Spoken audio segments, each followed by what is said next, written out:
Hi ಸ್ನೇಹಿತರೆ ಹಾಗೂ ಬಂಧುಗಳೇ, ನಿಮಗೆಲ್ಲ ವಾಸು ಚಾನಲ್ಗೆ ಸ್ವಾಗತ. ಇವತ್ತಿನ ಎಪಿಸೋಡ್ ಏನಪ್ಪ ಅಂದರೆ, ಟೆಂಪ್ಲೇಟಲ್ಲೇ ಹೇಳ್ದಂತೆ ನಿಮಗೆ ಸ್ಮಾರ್ಟ್ ನ್ಯೂಸ್ ಪ್ರಸ್ತುತಪಡೋಣ ಅಂತ ಇದ್ವಿ. ಇವತ್ತಿನ ಪ್ರಮುಖ ಘಟನೆಗಳನ್ನು ನೋಡೋಣ ಬನ್ನಿ.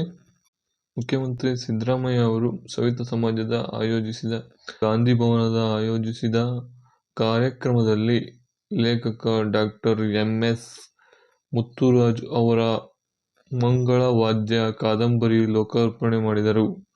ಈ ವೇದಿಕೆಯಲ್ಲಿ ಮುಖ್ಯಮಂತ್ರಿಗಳ ರಾಜಕೀಯ ಕಾರ್ಯದರ್ಶಿ ಗೋವಿಂದರಾಜು, ಮಾಜಿ ಸಚಿವ MS ರೇವಣ್ಣ, ಪ್ರಗತಿಪರ ಚಿಂತಕ ಮುಕುಂದರಾಜು ಮತ್ತು ಸವಿತಾ ಸಮಾಜದ ಅಧ್ಯಕ್ಷರಾದ ಕಿರಣ್ ಕುಮಾರ್ ಅವರು ಉಪಸ್ಥಿತರಿದ್ದರು.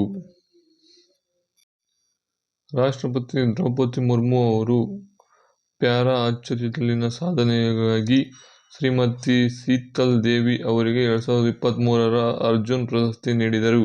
2023ರಲ್ಲಿ ಚೀನಾದ ಯಾಂಗ್ಝೂನಲ್ಲಿ ನಡೆದ 4ನೇ ಪ್ಯಾರಾ ಏಷ್ಯನ್ ಗೇಮ್ಸ್ ನಲ್ಲಿ 3 ಚಿನ್ನದ ಪದಕ ಮತ್ತು 1 ಬೆಳ್ಳಿ ಪದಕ ಮತ್ತು 2023ರಲ್ಲಿ ಗಣರಾಜ್ಯದ ಪ್ಯಾಲೇಸ್ನಲ್ಲಿ ನಡೆದ ವಿಶ್ವ ಪ್ಯಾರಾ ಆರ್ಚರಿ ಚಾಂಪಿಯನ್ಶಿಪ್ನಲ್ಲಿ 1 ಬೆಳ್ಳಿ ಪದಕ ತಮ್ಮದಾಗಿಸಿಕೊಂಡಿದ್ದರು.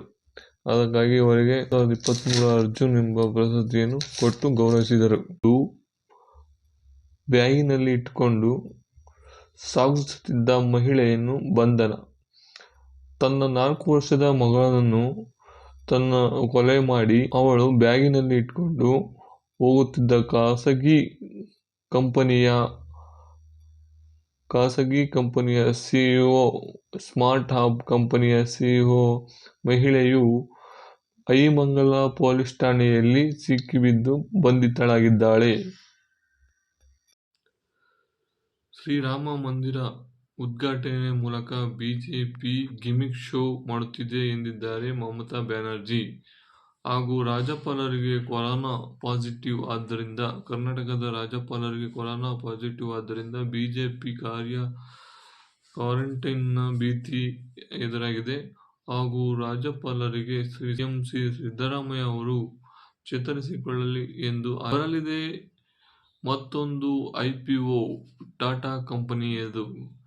ಯಾವುದು ಅಂದರೆ ಟಾಟಾ ಆಟೋಕಪ್ ಸಿಸ್ಟಮ್ IPOಗೆ ಸಿದ್ಧತೆ ನಡೆಯುತ್ತಿದೆ. ಇದು ಆಟೋಮೊಬೈಲ್ ಬಿಡಿಭಾಗಗಳನ್ನು ಉತ್ಪಾದಿಸುವ ಉದ್ಯಮವಾಗಿದೆ. ಬೃಹತ್ GST ವಂಚನೆ ಬಯಲು. 29,273 ನಕಲಿ ಕಂಪನಿಗಳ ಪತ್ತೆ, 121 ಮಂದಿ ಬಂಧನ. ತೆರಿಗೆ ಅಧಿಕಾರಿಗಳ 44,000 ಕೋಟಿ ರುಗಳ ಅಧಿಕ ಮೊತ್ತದ GST ವಂಚನೆ ತೊಡಗಿದ್ದ 29,273 ನಕಲಿ ಕಂಪನಿಗಳ ಪತ್ತೆ ಮಾಡಿದ್ದಾರೆ. ಪ್ರಕರಣ ಸಂಬಂಧ 121 ಮಂದಿಗಳನ್ನು ಬಂಧಿಸಿರುವುದಾಗಿ ಹೇಳಿದ್ದಾರೆ. ಮಹಾರಾಷ್ಟ್ರ, ರಾಜಸ್ಥಾನ ಹಾಗೂ ಹೊಸ ದಿಲ್ಲಿ, ಉತ್ತರ ಪ್ರದೇಶ ರಾಜ್ಯಗಳಲ್ಲಿ ಹೆಚ್ಚಿನ ನಕಲಿ ಕಂಪನಿಗಳು ಪತ್ತೆಯಾಗಿವೆ. ತಮಿಳುನಾಡಿನಲ್ಲಿ 6,180 ಕೋಟಿ ರು ಹೂಡಿಕೆ ಮಾಡಲಿದೆ ಹ್ಯುಂಡೈ ಇಂಡಿಯಾ. ಇಸ್ರೋ ಹಮಾಸ್ ಯುದ್ಧ, 23,210 ಪ್ಯಾಲೆಸ್ತೀನಿಯರು ಸಾವು.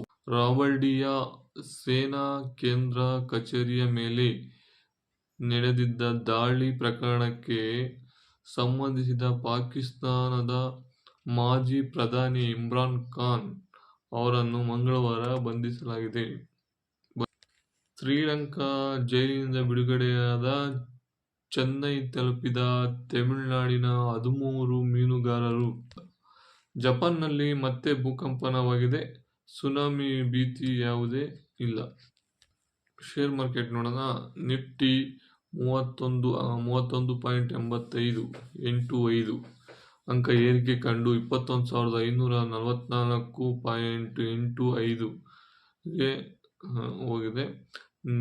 ಸೆನ್ಸೆಕ್ಸ್ 71,386.21 30.99 ಏರಿಕೆ ಕಂಡಿದೆ.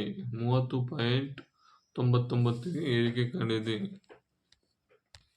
IPO ಕಂಪ್ನಿಗಳು ನೋಡೋಣ ಯಾವ್ಯಾವ ಬಿಟ್ಟಿದ್ದಾರೆ. IPO ಅಂತಾರ 9ನೇ ತಾರೀಕು ಬಿಟ್ಟಿದ್ದಾರೆ. ಯಾವುದಪ್ಪ ಅಂದರೆ ಜ್ಯೋತಿ CNC ಆಟೋಮೇಷನ್ ಲಿಮಿಟೆಡ್, ಮತ್ತು IBL ಫೈನಾನ್ಷಿಯಲ್ ಲಿಮಿಟೆಡ್ SME ಶೇರ್ಗಳನ್ನು ಬಿಟ್ಟಿದೆ. ಇವೆರಡೂ ಸೇಮ್ ಡೇಟ್ 9ನೇ ತಾರೀಕು ಬಿಟ್ಟು 11ನೇ ತಾರೀಕು ಕ್ಲೋಸ್. ಈ ಮಾಹಿತಿ ನಿಮಗೆಲ್ಲ ಇಷ್ಟ ಆಗುತ್ತೆ ಅಂದ್ಕೊಳ್ತೀನಿ. ಇಷ್ಟ ಆಗಿದ್ರೆ ಶೇರ್ ಮಾಡಿ, ಲೈಕ್ ಮಾಡಿ, ಸಬ್ಸ್ಕ್ರೈಬ್ ಆಗೋದಂತೂ ಮರಿಬೇಡ್ರಿ.